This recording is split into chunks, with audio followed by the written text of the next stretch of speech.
guys, it is మా mummy kitchen లో special వండుతుంది. సండే స్పెషల్ అన్నమాట. So let's go and see what's that. Hi మా, ఏం వండుతున్నావు? ఉప్పుడు పిండి చేస్తున్నాను. తెలంగాణ స్పెషల్. మిర్చి, ఎల్లిపాయలు, జీలకర్ర, ఉల్లిగడ్డలు పావు కిలోది పోసుకోవాలి. జీలకర్ర, ఆవాలు. ఒక గంట ముందు మన శనగపప్పు నానబెట్టుకోవాలి. మిక్సీ పడుతుంది. ఆవాలు, జీలకర్ర,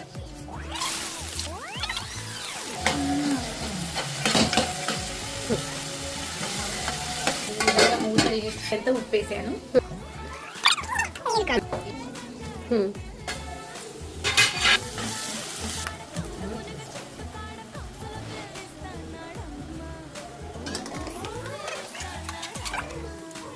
మిక్సర్ పెట్టుకోవాలి.